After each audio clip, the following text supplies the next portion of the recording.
12 anos, em todos os exemplares, chamando Revista Espírita de Jornal de Estudos Psicológicos, e a gente passa batido disso. Olha onde é que a gente está cometendo os deslizes. Logo no título, logo na saída. E aí, logo em seguida, a gente tem, aqui está a capa do livro, do primeiro exemplar da Revista Espírita. E aqui nesse quadro, diz assim, esta revista contém, e aí tem aqui o que é que contém na Revista Espírita. O relato das manifestações materiais ou inteligentes dos espíritos, aparições, evocações, etc., bem como todas as notícias relativas ao espiritismo. Só isso aí já é algo fantástico, que despertaria o nosso interesse para conhecer a Revista Espírita. Contém ainda o ensino dos espíritos sobre as coisas do mundo visível e do invisível, sobre as ciências, a moral, a imortalidade da alma, a natureza do homem e o seu futuro. Como se fosse aqui já um grande segundo volume de considerações na revista. E no terceiro, a história do espiritismo na antiguidade, suas relações com o magnetismo e com o sonambulismo, a explicação das lendas e das crenças populares, da mitologia de todos os povos, etc. Essa é a proposta da Revista Espírita. Quem foi que disse isso? Ele. No primeiro número e em todos os números da Revista Espírita ele repetiu isso. E o que é que nós fizemos? Nós não procuramos isto. Porque essa é a proposta do que contém essa Revista Espírita. São 12 volumes. Ele publicava uma revista por mês, e desde janeiro de 1858 até março de 1869, ele nunca faltou um único exemplar. E nesse intervalo ele escreveu todas as outras obras do Espiritismo. Então foi uma pessoa de uma dedicação ímpar. Mas ele chamou a atenção para o que a gente deveria estudar. E aqui nesse ponto, estamos querendo entender a história do Espiritismo, quais são as suas relações com o magnetismo e com o sonambulismo. Nossa, por que será que o meio espírita brasileiro preferiu deixar de lado o assunto magnetismo? Honestamente, eu não sei. Eu tenho as minhas suspeitas, mas eu não sei. Eu não sei porque é tão evidente, é tão absurdamente evidente o vínculo do magnetismo com o espiritismo. E o melhor da história, o magnetismo, ele oferece tantas possibilidades para a gente entender tantas coisas, que não faz sentido isto não estar no nosso dia a dia espírita. Vamos entender de perispírito, vamos. Como é que a gente faz para conhecer perispírito? Precisa entender magnetismo. Vamos conhecer mediunidade. Mediunidade de efeitos físicos. Não se conhece sem entender magnetismo. Não, e as de efeitos inteligentes não precisa. Precisa, porque as conexões passam pelo viés do magnetismo. Como é que, não importa o que você vai perguntar, em termos espíritas está vinculado ao magnetismo? Ah, mas eu quero entender da evolução, eu quero entender do progresso, eu quero entender das manifestações espontâneas, eu quero entender dos poltergeisters, você quer entender essas coisas? Muito bem, o que você sabe de magnetismo? Nada. Então você vai ficar repetindo conceitos que os outros dão, porque você não vai chegar lá. Allan Kardec recebe e põe na Revista Espírita, se eu não me engano, de agosto de 1865, um grande pensador francês da época, que falava sobre magnetismo. Ele diz que o magnetismo é o elemento chave para se entender o perispírito, que é o princípio básico de se conhecer o mundo espiritual. E o sonambulismo é o único elemento que temos para trabalhar o isolamento da alma. Então Allan Kardec coloca aqui, magnetismo e sonambulismo versus espiritismo. A gente pega essa informação que foi dada por essa pessoa, assinada em seguida por Agostinho, que era Santo Agostinho, e Allan Kardec referenda dizendo que nada poderia ser mais exato. E aí, estranhamente, a gente perde de entender o perispírito porque não assimilamos o magnetismo. E perdemos a hipótese do estudo do sonambulismo porque nos afastamos, perdemos a hipótese do estudo do isolamento da alma porque perdemos a noção do sonambulismo. O que explica isso? A nossa teimosia em não querer estudar. Ou então a nossa muito grande acomodação. A gente simplesmente vai deixando as coisas acontecerem, essas coisas vão passando, e no fundo, parece que a gente tem medo. É como alguém que começa, por exemplo, sofrer de diarreia seguidamente. Ah, mas eu não comi nada, mas tive diarreia. Ontem eu comi muito pouco, mas tive diarreia. Ontem eu saí, olha, eu tomei só uma sopa, um caldinho fino, e comi banana e maçã que prende, e continuei tendo diarreia. E já faz 4 meses, eu estou sem energia nenhuma, porque eu vivo com diarreia. Mas eu não quero ir ao médico, por quê? Porque eu tenho medo de saber o que é. Ou seja, o seu medo vai resolver o seu problema. É mais ou menos assim que às vezes eu acho que acontece com o magnetismo. Muita gente tem medo do magnetismo. Por quê? Porque o magnetismo vai desvendar muitas coisas. A primeira delas, você vai ter que sair da acomodação. E muita gente não gosta de sair da acomodação. Porque é muito melhor deixar como está para ver como fica. Mas nada progride necessariamente se você fizer ou tomar esse tipo de atitude. Ah, o meu relacionamento está mal. Ah, mas já nasceu assim, vai continuar assim. Ah, é? E você acha que isso vai dar certo no final das contas. Mas na próxima encarnação não quero nascer nem perto. Ah, é? Quer dizer que você vai resolver isso na próxima reencarnação. Você não leu, nem ouviu assim muito rapidamente no meio espírita que tem uma tal de uma lei chamada de afinidade? Não. Sim, tem uma lei de afinidade. E o que é uma lei de afinidade para você? Duas pessoas que se amam são afins? São, claro. E duas pessoas que se odeiam são afins? São também. E muitas vezes mais forte ainda. Aí você diz assim, pronto, e agora? Eu aguentei 50 anos essa pedra, me livrei dela, livrou nada, vai vir mais outros 50, até você ajustar.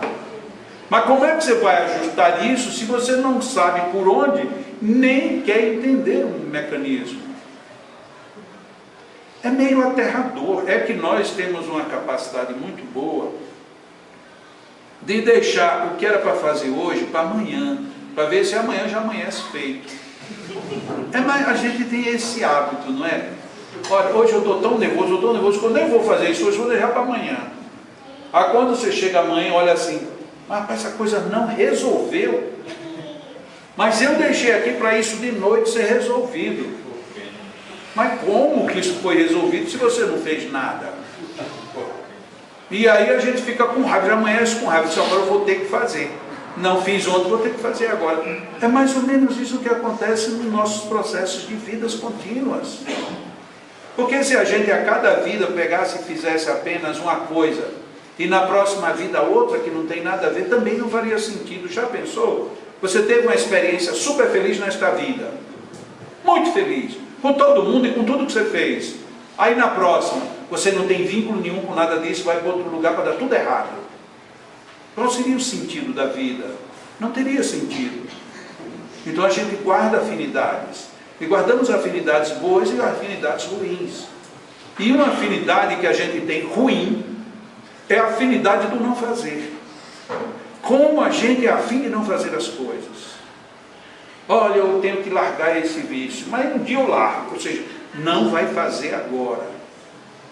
Nossa, eu deveria amanhã chegar no meu trabalho, pelo menos com um sorriso, porque está todo mundo dizendo que eu estou de cara amarrado. Eu vou desamarrar minha cara. Aí quando você levanta de manhã, não vai desse jeito mesmo, eu já nasci assim, ou seja, você não muda. E a gente vai ficando preso.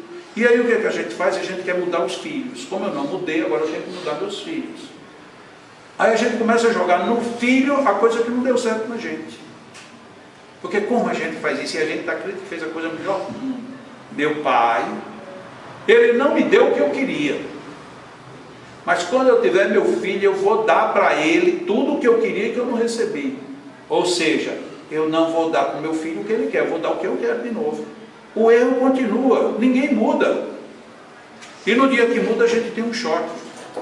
Porque no dia que a gente chega numa casa, que o filho está fazendo alguma coisa que a gente diz, ah, se fosse meu. Significa o quê? Que você não aceita a mudança. Não estou nem julgando se está certo ou se está errado. A gente não aceita. Como é que é? Eu quero ver um filho meu fazer um negócio desse.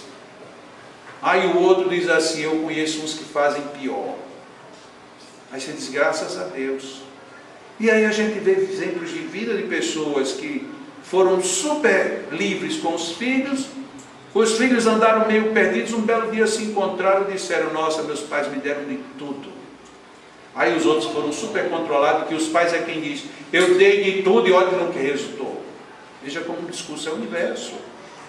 Muitas vezes foi o filho que o pai deixou livre e que nem deu tanto, porque já que ele estava livre, ele chega no fim, nossa, lembram de uma parábolazinha chamada o filho pródigo? É mais ou menos aquilo. Soltou o filho, toma, você quer, toma a sua parte, vá filhão, vá lá. Não, porque eu sou o mais inteligente, porque todo jovem é muito inteligente. Triste do jovem que não se achar inteligente. Porque a única época que ele pode dizer que é inteligente, bonito e gostoso, é quando é jovem. Aí você libera, mas aí os pais, não. Você está louco que eu vou liberar? Lógico, porque tem um preço. A liberdade provoca dor, provoca sofrimento, provoca insônia, provoca preocupação. Eu não quero isso, o que é que eu faço? Não, senhor, deita aqui. Se fizer mais barulho, eu tranco a chave e tranco a porta e levo a chave. Porque eu fico tranquilo desse jeito. Eu dar a liberdade me deixa desconfortável. A doutrina espírita nos dá a liberdade. Aí a gente tem medo. A gente morre de medo de entender espiritismo. Porque no dia que você entender espiritismo, você vai dizer, não, eu não devo fazer isso. Você nunca mais vai dizer, eu não posso. A partir daquele momento você vai dizer, eu não devo. E no dia que você tiver que fazer alguma coisa, você não vai mais dizer, eu sou obrigado a fazer. A partir daí você vai dizer, tenho que fazer com alegria. É totalmente diferente. As vibrações em que a gente se mete são outras. Do contrário, a gente fica nessa onda de medo improdutivo que não nos leva para canto nenhum. Ou leva para preguiça. A vida te oferece uma biblioteca enorme. Você até escolhe o que você gosta. Mas na hora...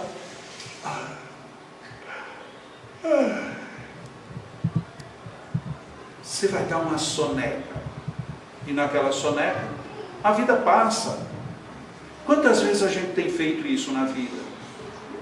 Não quero que ninguém pense na vida particular. Vamos pensar bem objetivamente. Quantas vezes nesses 160 anos de revista espírita, a gente não já fez isso quando vai estudar espiritismo? A gente olha assim, meu Deus do céu, tem esse monte de livro. E essa tal dessa revista espírita, 12 volumes, na prateleira da biblioteca, dá isso aqui. Você olha para aquilo e diz, meu Deus, eu não tenho tempo para isso. O WhatsApp não deixa. Porque você já viu o WhatsApp dar folga para a gente em alguma coisa?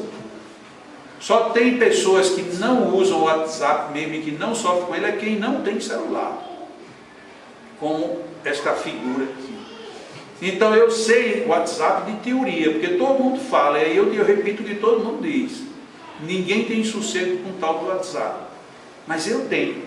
Aí as pessoas dizem, ai, como eu queria não ter. Ai, queria? Me dê aqui seu celular. Aí eu vou pôr no bolso. Não, mas eu não sei viver sem ele. Então não diga que queria. Porque se você quiser viver sem celular, se você quiser viver sem WhatsApp, se você quiser tempo para qualquer coisa, é só você se direcionar. Mas a gente não quer, porque isso é sacrifício. Agora imagine uma casa espírita, cheia de trabalhadores, novos, antigos, cheio de gente querendo se ajudar. Daí você diz, rapaz, olha, né? Eu estou morrendo de sono, tem que aplicar 30 passes. Eu mesmo não quero aprender esse negócio não, eu quero ir para receber. Meus pais viveram durante muito tempo na Amazônia. E o amazonense nato, se ele puder fazer meia hora de serviço e deixar às 7h30 para o outro dia, ele deixa. Mas numa tranquilidade imensa. E ela conheceu um moço que minha mãe era muito espírita, e mamãe nunca tentou converter ninguém, mas quem ia conversar com ela ia ouvir de espiritismo. Não tinha... Mas ela viu como o preço do arroz está caro. Disse, pois é, meu filho, Deus colocou o arroz. Imagine quantas pessoas trabalharam para ter esse arroz, inclusive aquele arroz em que as pessoas entram em oração na hora da plantação, porque você sabe que Jesus, e aí ela entrava e não voltava mais. Você podia perguntar o que perguntar, se ela chegava lá na doutrina, não tinha nem conversa. E esse nosso amigo, ele não era muito chegado a religião nenhuma, mas aí como nós tínhamos, hoje é menos, mas teve uma época que nós aqui, qualquer coisa, você não quer ter nenhum comprometimento, você diz, não, eu sou católico. Pronto. Não estou desmerecendo os católicos, pelo amor de Deus, mas estou só dizendo que é uma prática. Você não queria entrar nesse assunto, você diz, não, eu sou católico. Sim, porque católico não discute, não pergunta, nada, eu sou católico, pronto. E aí a mamãe chegou para ele e disse, se você não tem religião, ele viu que se respondesse que não, aquilo ia render. Aí ele disse, não, mas eu sou católico. Aí ele disse, que bom. E que dia é que você vai à missa? Ele parou. Ele disse, eu não posso responder qualquer coisa, porque responder qualquer coisa é complicado. Aí ele disse, eu vou assim, de vez em quando. Ele disse, meu filho, mas eu posso saber por que você decide só ir de vez em quando? Disse, não, porque no dia que eu... Não é isso que eu estou perguntando, presta atenção no que eu estou perguntando. Por que é que você decide ir apenas de vez em quando? Aí disse, agora eu entendi. É muito simples, André. Um dia desse, ela disse, um dia desse quando? Ele disse, tem aí uns 3 a 4 anos. Pronto. Eu fui a uma missa. Eu não estava muito encontrado, e as pessoas disseram, porque você não reza, porque você não reza. E foi tanta pressão, que eu fui para a missa. E quando eu estou lá na missa, aí chegou na altura, o padre diz assim, meus irmãos, nós agora vamos orar por todas aquelas pessoas que não puderam vir para a missa. Aí eu disse, mas não vai dar certo. Porque aqueles malandros, meus amigos, dão tudo lá na farra uma hora dessa, e eu aqui rezando por eles, não venho mais não. Eu vou ficar na farra, porque eu sei que está todo mundo ali rezando por mim, eu saio na vantagem. É essa mania que a gente tem às vezes de querer tirar o proveito. Você, em vez de abrir os livros que você tem à sua disposição, você prefere dormir sobre eles. Porque até teve alguém que já inventou essa teoria. Se você dormir repentinamente numa livraria, os livros falarão na sua alma. Olha que coisa, é poético, não é poético? Só que você não vai aprender nada, porque os livros não falam em canto nenhum, a não ser quando você começa a ler. Então a gente vai e pega com a doutrina espírita e se mete numa situação dessa. A gente fica com medo. Ou então a gente fica inventando desculpas. Como a gente inventa desculpas? Quando a gente não faz é porque você sabe, como o meu amigo que eu acabei de contar a história, o amigo da minha mãe, eu não vou para a missa, porque se eu for para a missa eu vou rezar para os outros. Então é melhor ficar em casa porque os outros é que vão rezar por mim. E parece que isso não funciona também. Conta Nasruddin, que é um pensador sufi, que um dia ele estava no meio do caminho, ele morava no começo de uma colina, e veio passando um professor com vários alunos. E eles vão subindo, aí olham para Inácio Ludim, dão um cumprimento, aí Inácio Ludim fala assim, professor, para onde é que o senhor vai com esses meninos? Ele diz, nós vamos lá para cima para rezar. Ele disse, rezar para quê? Ele disse, para vir chuva, porque está muito seco. E você acha que vai chover só por conta disso? Ele disse, olha, o coração da criança é o coração mais puro que existe. Isso o mestre já estava chateado com ele, porque era para ele incentivar e ele estava ali fazendo perguntas inconvenientes. Porque a pureza do coração das crianças, quando elas pedem, são ungidas de maior fé. E eu tenho certeza que quando a gente chegar lá em cima, a gente vai conseguir essa chuva. Ele disse, quer dizer que você acredita mesmo na fé das crianças? Ele disse, mas é claro. Ele disse, pois eu duvido.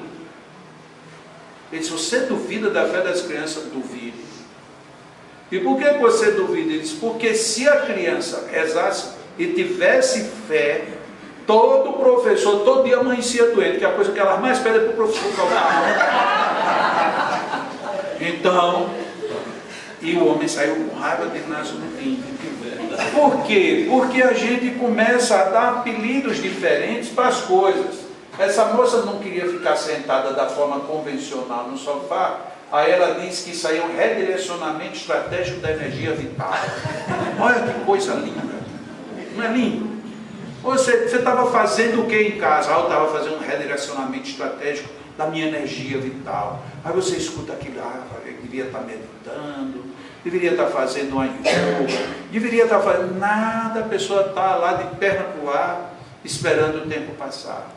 É o que a gente tem feito muito na nossa vida, e a gente tem feito muito isso na doutrina espírita.